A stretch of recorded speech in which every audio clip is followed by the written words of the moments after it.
My father thought I had a bad job and forbade me to come home because my sister found a successful guy, but he didn't know he worked for me. My name is Eunice. I'm 34 years old and reside in a quaint town nestled about an hour's drive from Providence. Each morning, I brew a cup of strong black coffee, listen to the weather forecast, and stroll to my office just a few blocks away. I'm the co-founder of a biotech startup specializing in healthcare innovations, a role that's often met with puzzled looks, especially from those who equate office work with monotonous data entry. My family has never truly grasped what I do. Or perhaps, they never cared to. To them, I've always been the peculiar younger sister, the one who preferred simplicity, rarely wore makeup, and was perpetually engrossed in her laptop or attending meetings. My elder sister, Clarice, is their pride and joy. She's 3 years my senior and epitomizes their ideal daughter, beautiful, graceful, soft-spoken, and endlessly charming. In family photographs, I often appear as a mere shadow behind Clarice's radiant presence. During Thanksgiving or Christmas gatherings, relatives would flock around her, showering compliments. Clarice, that dress is stunning, or Clarice, your new boyfriend is a doctor? Impressive. And me? If anyone acknowledged my presence, it was with a fleeting, Eunice? Oh, she's into some biotech thing. I used to believe that if I worked hard enough, remained behind the scenes, and shouldered responsibilities, my parents would eventually recognize my efforts and be proud, just as they were of Clarice. But no matter how much I achieved, the accolades, expectations, and admiration were always reserved for her. I was perpetually perceived as distant, unapproachable, and difficult to engage with. They never knew about the countless nights I stayed at the office until midnight, managing crises for public health projects worth millions. They never inquired about the challenges of building a company from the ground up with 3 college friends. When people ask about my family, I offer a faint smile and say, "We haven't spoken in a while." It's nothing. Not because I'm hiding something, but because there's nothing left to say. We haven't communicated in over 2 years, no texts, no calls, no birthday wishes, just silence, like a severed connection no one attempts to mend. I once believed that family was a sanctuary, a place one could always return to. But that belief shattered on my mother's birthday. It was late March, and I had just secured a significant funding round with an investment firm from New York. I planned to take 3 days off and fly back early to assist my parents in preparing for Mom's birthday, as I always did. Nothing extravagant, I just wanted to help out, as usual. When I called to inform them, my father answered. "I'm planning to come back early. Let me know if there's anything you need me to pick up or prepare," I said. I still remember his voice, not angry, just strange. After a brief pause, he cleared his throat and said, "Eunice, if possible, don't come home this year." I froze, thinking perhaps he was concerned about my workload. "It's okay, Dad. I've already cleared my schedule. I really want to be there." This time, his voice was firm. "Clarice is bringing her new boyfriend. He's a CFO, well-spoken, clearly successful. Your job, well, it's hard to explain. Your presence would just invite comparisons and make things awkward. So it's best you stay." I went numb. My chest tightened, a cold sting crawling down my spine. I gripped the phone and said through clenched teeth, "Are you saying I make the family look bad? That I shouldn't come home because I'm an embarrassment?" He didn't retract his words. In fact, he doubled down. "If you insist on coming, then don't call me your father." Then he hung up. No hesitation. No second thoughts. My apartment fell eerily silent. The coffee in my hand had gone cold. I stared into the empty air, feeling as if the world had cracked open with a single sentence. I didn't cry. I just sat there. And for the first time in my life, I realized something. I was no longer part of the family I had tried so hard to hold together. I sat in my familiar armchair by the window, early spring sunlight pouring through the white curtains, unable to warm the chill inside me. My father's words echoed again, clear and final, "If you insist on coming, then don't call me your father." I looked down at my hands. My fingers trembled, not from anger, but from something deeper. The breaking point. I had always thought that even if I'd never be loved like Clarice, at least I was still their daughter. Turns out, I wasn't. I stood up and walked to my desk.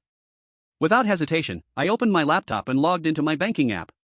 For over 2 years, I'd been quietly sending money to my parents each month, covering their electric bill, water, internet, and even cable. Sometimes, I'd send extra when my mother called about a broken fridge or when my father said the car needed repairs. The total added up to nearly $6,000 a month. And they never once asked if I could manage it. They just said, "Clarice is in between jobs again. If you can help, that'd be great." And I did. I helped, without complaint, as if it were a duty sewn into my DNA. I scrolled through the transaction history. The total stared back at me, $15,720. My heart sank. Not from regret, but because, even after all of it, I had never been enough. No one had ever said, thank you. No one had asked how I was doing. No one had cared. My fingers hovered over each bill: electricity, water, internet. Click. Auto payment cancelled. Then another. Cancelled. And another. Cancelled. No alerts. No alarms. Just silence. The same silence I had always known. That night, I couldn't sleep. Not because I was angry, but because everything that had once seemed so sturdy, my beliefs about family, my hopes for reconciliation, had crumbled with a single phone call. I sat at the edge of my bed, thinking not about revenge but about boundaries.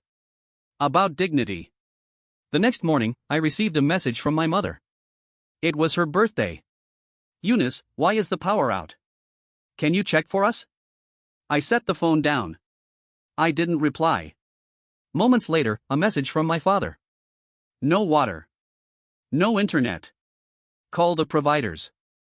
Your mother's upset. Still nothing about the call, the words that broke me. Just another request, like I was a utility, not a person. A manager, not a daughter. Then Clarice messaged me. The internet's down. We've got guests coming. Mom is panicking. What's happening? I picked up the phone and began typing. 3 weeks ago, Dad told me if I insisted on coming home, I shouldn't call him my father. I'm just doing what he asked. If that's inconvenient, maybe find someone you're not ashamed to introduce. But I didn't send it. I deleted it. Not because I was afraid, but because I knew whatever I said, they'd only hear what suited them. That evening, I returned to my desk and opened an email from our HR team. Subject line: Staff Transfer, Raymond Alcott, Finance Division, Boston HQ, pending approval. I clicked. Raymond Alcott. The name felt oddly familiar. Then it hit me: Clarice had just mentioned him a few days earlier. Her new boyfriend. The CFO. I scanned the file. Current title: Head of Finance, New Jersey Branch. Transfer to Boston HQ. Approver: Eunice Rowley, co-founder. I laughed. Just a quiet breath of irony. So, this was the man I wasn't good enough to be introduced next to. The one whose presence at the family dinner made mine too awkward. He was about to report directly to me. The next morning, Raymond arrived at the office. When he stepped into my office with a file folder, I looked up. His eyes paused on me. Recognition flickered. Eunice, he said, his voice unsteady. I nodded calmly. Welcome to Borelli's Biogenics. I'll be reviewing your department's budget this quarter. I look forward to working with you. His face turned pale. He looked at the document, back at me, and nodded silently. He left the room without saying anything else. I leaned back in my chair. Not triumphant. Not bitter. Just still. The wheel had turned, and I didn't have to force it. The truth had spoken for itself.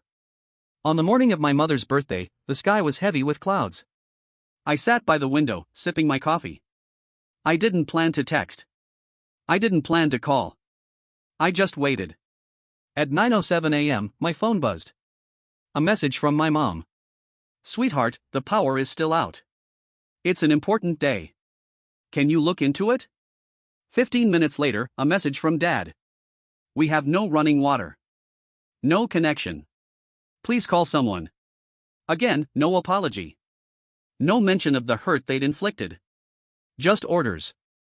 By 11 a.m., more messages rolled in. Mom, I'm begging you, Eunice. Guests are arriving. Can you fix this? Dad, this is unacceptable. We can't cook. Do something now. Clarice, seriously, Eunice. It's Mom's birthday. She's crying. Can't you just be decent for once? I took a breath, leaned back, and said nothing. I stared out the window. I felt no thrill, no justice, not even peace. Just clarity. Then, my phone buzzed again. A video call. Aunt Velma. I answered. She looked tired, her kitchen lit only by candlelight. Eunice, she said softly. The house is in chaos. Your mom's distressed. Everyone is asking what to do. I didn't respond. A pause. Then she added, "What happened, sweetheart? You've never missed her birthday." I know something's wrong. I met her gaze through the screen. Calm. Steady. Dad said I wasn't welcome. Told me not to call in my father if I insisted on coming. So, I didn't come. In the background, I could hear voices rising. She's probably pouting again. No one would be so cruel. Someone call the service company, this is sabotage. Then Raymond's voice cut through. She's not cruel. She's Eunice Rowley. My direct superior. She runs the company. The room went quiet. I could picture the faces, Clarice pale with shock, my parents frozen, guests confused. I didn't need to see it to know. Aunt Velma said nothing, just gave me a small nod and ended the call. I closed the app. Put down the phone. And for the first time, I felt calm. After the video call ended, I didn't move. The quiet in my apartment wrapped around me like a second skin. Outside, the April fog was still settled low over the street, the kind of weather that made everything seem softer, even the truth. I hadn't said a word during the call that would shame anyone. I hadn't raised my voice. I hadn't exposed anything they didn't already know. The silence itself had become my boundary. It was the line I had drawn, not with fury, but with finality. And yet, my phone buzzed again. A voicemail. From Clarice. You let this happen. You knew. You knew Mom was counting on you, and you let the whole thing fall apart. Raymond doesn't know how to even look at me. You ruined everything. And for what? I listened to the entire message, my face blank. There was a time when I would have cried at that.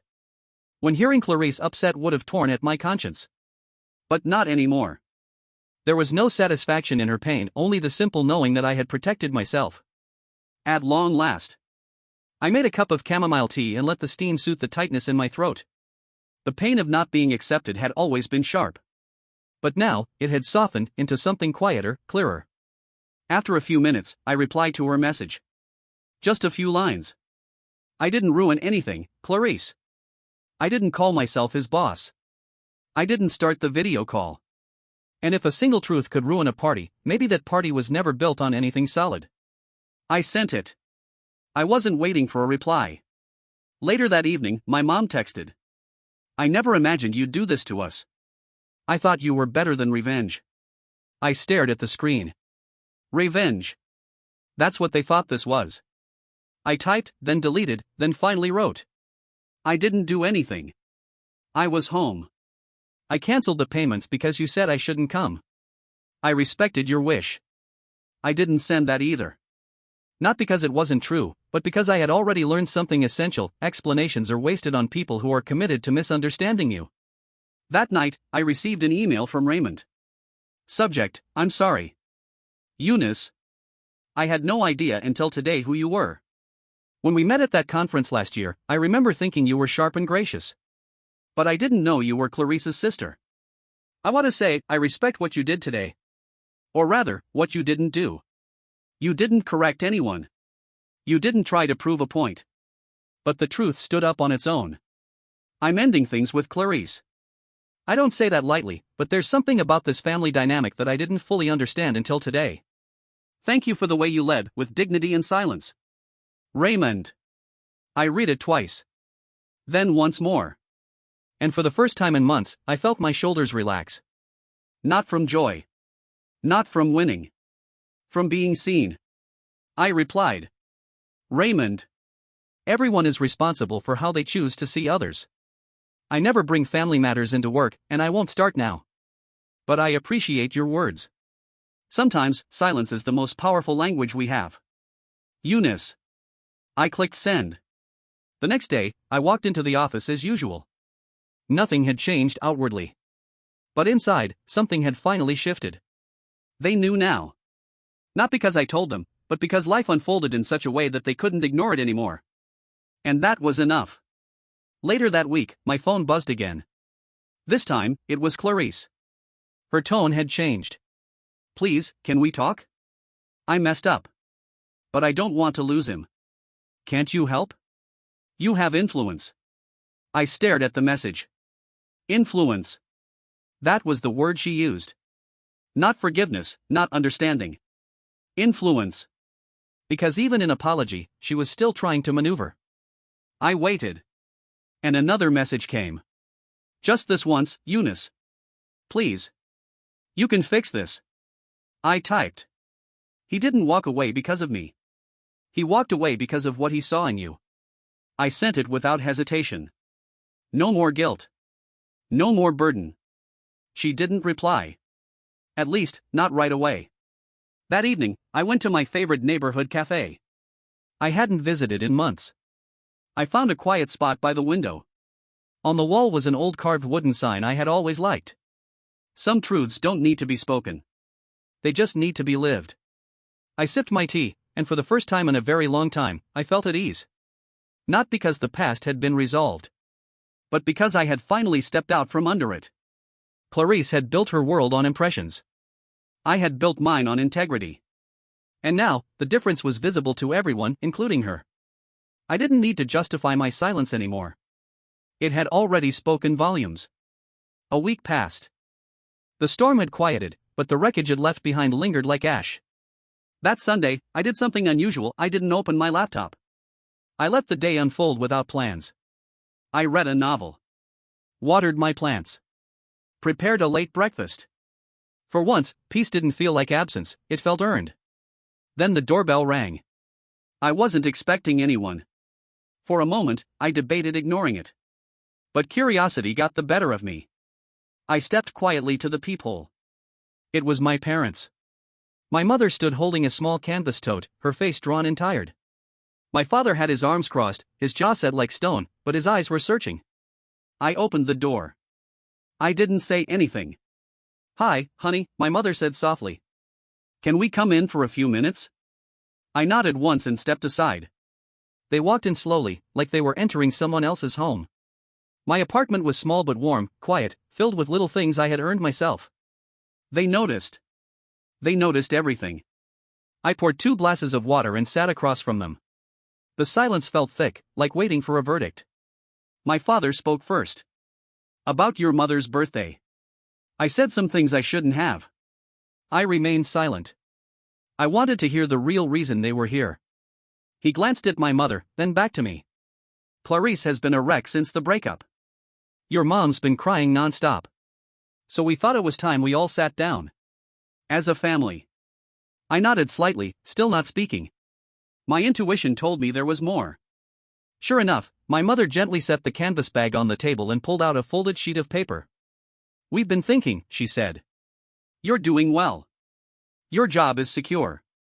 We were wondering if you could help us with a monthly contribution, nothing major. Just $2,000 a month. It would cover basic expenses, some insurance, maybe save a little for retirement." I looked at the paper. A budget, neatly typed. Bullet points. Totals. $2,000. Every month. My father jumped in quickly, maybe sensing resistance. "You're in a good place, Eunice. This isn't much for someone in your position. We're family." I set the paper down. "What about Clarice?" My mother hesitated, glanced at my father, then answered. "She's going through a lot. She's not ready to contribute financially. We can't push her right now." I smiled. Not out of joy. Just recognition. Same old dance. Clarice was fragile. I was dependable. She needed protection. I needed to produce. I leaned forward. "If Clarice agrees to contribute $1,000, I'll consider it. On one condition, we sign a formal agreement. It should clearly state that upon your passing, all remaining assets, including the house, will go to me." Silence dropped like a stone between us. My father's face turned red. "You're giving your parents a contract? Are you serious?" I didn't blink. I spent nearly $16,000 helping this family over 2 years. No one acknowledged it. Not once. This isn't about punishment. It's about principles. If you want help, it needs to come with clarity. That's the only way I move forward. My mother looked down at the glass of water. She seemed torn. Then she spoke, her voice barely above a whisper. "Maybe we should think it over." But my father stood up abruptly, knocking his chair slightly. "We raised you for 20 years, and this is how you repay us? With demands? With legal forms?" Unbelievable. I stayed seated, voice calm. If you see raising me as an investment expecting a return, we can calculate it line by line. But I won't pay for it with silence anymore. He didn't respond. Just stared at me for a long, burning moment, then turned and stormed toward the door. My mother followed, her shoulders sagging. When the door closed behind them, I didn't feel victorious. I didn't feel angry. I felt clean. Like I had finally washed off the last traces of guilt they had left me with. That week, I didn't hear from them. No follow-ups. No apologies. Just the kind of silence that felt like resignation, not understanding, not growth, just retreat. And honestly, I preferred that to false reconciliation. I went back to work. Led meetings. Finalized deals. Sat in budget reviews with Raymond across the conference table, both of us working as professionals, no awkward glances, no personal residue. He had moved on, and so had I. We never talked about Clarice again. I respected that. Some truths are powerful enough in silence. That Friday, as I left work, it started to drizzle. I ducked into the same small cafe from the week before. Chose the same corner table by the window. Ordered a warm hazelnut latte. On the wall, the same wooden sign caught my eye. Home is not always where you're born. Sometimes, it's the place where you are finally understood. And right then, I knew I was home. After my parents left my apartment that Sunday, there was no fallout. No backlash. Just the kind of silence I had become intimately familiar with, one that didn't sting anymore. Not because I had hardened, but because I had healed. In a quiet way that felt entirely my own. The silence meant one thing: I had taken control. I continued my life with calm clarity. Each morning I still brewed my coffee, still reviewed lab proposals, still checked in with our project leads in Geneva and San Diego. The work didn't care who liked me. It cared whether I showed up. And I did, fully. I stopped checking for messages from Clarice. I stopped looking for unspoken apologies in the form of small talk or family gossip. I stopped searching the past for moments I might have misunderstood. There were none. One afternoon during a financial strategy session, Raymond and I reviewed new allocations for our expanding Boston operations. As always, we kept our discussions focused and professional. At the end of the meeting, as the other team members filed out, he lingered. "You're building something rare here," he said. "And you're doing it with precision." I nodded once, offered a polite thanks, and he left. We didn't talk about Clarice. And that silence, too, was a kind of peace. That night, walking home, the air carried the first warmth of summer. The city lights were soft around me. I took a longer route past the old river trail, letting my thoughts move slowly. I realized I no longer needed closure. Because what I had built, my independence, my values, my space, was not the result of anyone else's permission or validation. It had been forged in silence, in disappointment, in resilience. That weekend, I changed my phone's wallpaper from an old family photo where I stood off to the side, partially cropped out, to a picture I took on a solo hiking trip. A sunbeam breaking through a forest clearing. That image, simple as it was, reminded me that I had made my own way through. I no longer remembered Clarice's birthday. I didn't need to. I didn't light candles on holidays hoping for a text. I didn't open my banking app expecting to send money unless it served a purpose I truly stood behind. And most importantly, I no longer hovered near the threshold of their acceptance, hoping to be let in. One Monday, during a leadership meeting, Raymond presented a new partnership model with an overseas institute. His analysis was sharp. His numbers, clean. And when the presentation was over, I saw a quiet expression on his face, not pride, not nervousness, but respect. Not just for the work, but for the space he had entered. Not once did we mention the past. Because there was no need to. We both knew what had happened. And more importantly, we both knew what had not. That same evening, I received a message from Clarice. "Raymond won't return my calls. I know things weren't perfect, but he's gone. He respects you so much. Maybe you could say something to him?" I stared at the message for a long time. My hands didn't tremble. My heart didn't race. Eventually, I replied. "Raymond left because of what he experienced. Not what I said. He saw who I am. And who you were." She didn't reply. A week later, another message from her arrived. Shorter this time. "You were right. I never wanted to admit it. But you were." I didn't reply. Not out of pettiness. but because sometimes the most loving thing you can do for yourself and others is not to step back in. Just to let the truth echo where it finally landed. Months passed. My parents never reached out again. They didn't apologize. They didn't explain. And I didn't expect them to. I had finally made peace with the idea that some people don't speak because they don't have the words. Others don't speak because they've lost the power they once used to define you. Either way, the silence was no longer mine to carry. I lived fully. My mornings belonged to my routines. My evenings, to books and walks and dinners with friends who knew my story and loved me anyway. I took time off when I needed it. I stopped overcompensating at work. I no longer tried to prove I was worthy of belonging. Because I already did. One Saturday, while sitting in that familiar cafe, I noticed the same wooden sign again. Home is not always a place. Sometimes, it's a choice. This time, I smiled. Because I had chosen. Not bitterness. Not revenge. I had chosen boundaries. I had chosen dignity. I had chosen to build a life where I was no longer a footnote in someone else's story. I was the author now. And the ending? It belonged to me. Thank you for watching the video. Like it if you watched the video to the end and don't forget to subscribe. Have a nice day.